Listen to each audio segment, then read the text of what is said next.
Bonjour à tous, la France attaque en justice Apple et Google pour pratiques commerciales abusives et toutes les entreprises du net pourraient aussi être poursuivies au niveau européen et ça on va le regarder maintenant.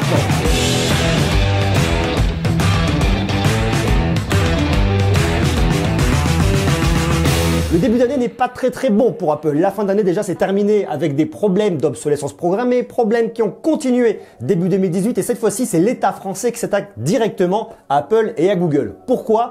Pour des questions de pratiques commerciales abusives. C'est du moins ce qu'a annoncé le ministre de l'économie et des finances, Bruno Le Maire, sur RTL. La France attaque donc aux géants du net pour ramener de la justice pour les développeurs et pour les startups françaises. Il reproche à Apple et à Google les conditions de travail des développeurs, que ce soit des tarifs imposés, des contrats qui sont modifiés unilatéralement et la récupération des données. Je cite Bruno Le Maire.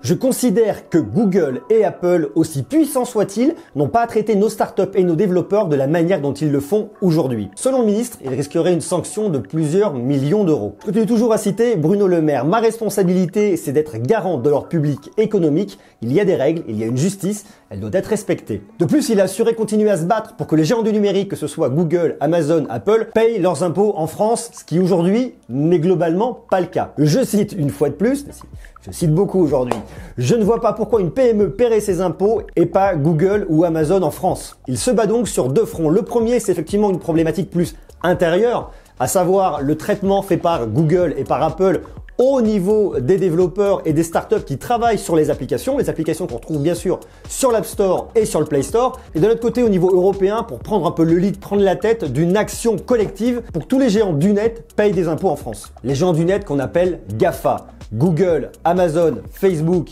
Apple, Yahoo, Microsoft, Twitter, et j'en passe et des meilleurs. Toutes ces entreprises font de l'optimisation fiscale pour ne pas payer d'impôts en France. Ils vont domicilier le pôle européen dans des pays qui vont vraiment les avantager d'un point de vue fiscal et néanmoins avec l'Europe, ils peuvent rayonner sur tout le territoire européen. Et tout ça sans aller payer d'impôts dans chaque pays européen. Si la législation change, les géants du net pourraient devoir payer des impôts dès l'année prochaine. En tout cas, c'est ce qu'espère Bruno Le Maire, que les textes soient mis en place en 2018 pour une application en 2019. Ce qui fait que tous les géants du net devraient s'acquitter d'impôts dans chaque pays de l'Union européenne. Et ça pourrait faire relativement mal au portefeuille. De l'autre côté, ça paraît assez normal que les entreprises qui font un chiffre d'affaires dans différents pays, que ce soit la France ou les autres, l'Allemagne, l'Espagne, le Portugal, peu importe, ça paraît assez normal puisqu'ils engrangent de l'argent de ce côté-là, qu'ils doivent effectivement participer à l'effort collectif, à l'impôt. Après, on va pas rentrer dans un débat politique, c'est pas le but de la chaîne, mais en tout cas, ça paraît effectivement assez normal que sur la partie du chiffre d'affaires qui est réalisé en France, qu'il y ait des impôts qui soient payés en France. La Commission européenne doit présenter ses propositions pour instaurer un impôt qui irait de l'ordre de 2 à 6% du chiffre d'affaires. Ça fait des années que les gens du net sont dans le collimateur pour l'optimisation fiscale. Pour l'instant, rien n'avait été fait. Est-ce qu'aujourd'hui, il pourrait y avoir une modification à cause des tensions qu'il y a avec les États-Unis de Donald Trump ? C'est en tout cas une possibilité. Dites-moi d'ailleurs vous ce que vous en pensez en commentaire. Bon, pour les utilisateurs, rassurez-vous, ça devrait globalement pas changer grand-chose. De toute façon, aujourd'hui, les services d'Apple et de Google sur le Play Store sont gratuits. Par contre, du point de vue des développeurs, les tarifs pourraient effectivement être revus un peu à la hausse. C'est effectivement tout l'intérêt de l'action croisée qu'on peut retrouver avec l'État français à vouloir protéger de notre côté ces développeurs et les startups qui travaillent pour des applications qui seront mises en ligne sur le Play Store et sur l'App Store. Ce qui est super intéressant de ce côté-là, c'est qu'on voit que l'Union européenne est en train d'essayer de légiférer pour empêcher les abus liés aux GAFA, à tous ces géants du net qui profitent d'un système fiscal avantageux, et d'un autre côté, l'État français qui essaye vraiment de protéger les startups, les développeurs, pour éviter de ne voir une flambée des prix et que le coût de l'impôt leur soit répercuté. C'est vrai que c'est une problématique qui est très intéressante, on n'en parle pas énormément, on va pas non plus s'étendre des heures là-dessus, mais c'est vraiment intéressant de se rendre compte un petit peu des coulisses, comment font ces géants du net pour gagner toujours plus d'argent et pour accroître les marges.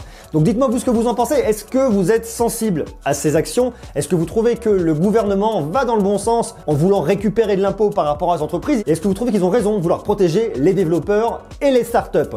Marquez-moi tout ça en commentaire, bien évidemment, on va rester connectés. S'il y a du nouveau, on en reparlera. Je vous invite comme d'hab à me laisser des jolis pouces, à rester connectés, à vous abonner parce qu'on va parler toujours plus de technologie, d'actualité tech, de plein de produits et de plein de choses hyper cool. Restez connectés, d'ici là, soyez sages. Je vous embrasse, à bientôt, portez-vous bien, ciao!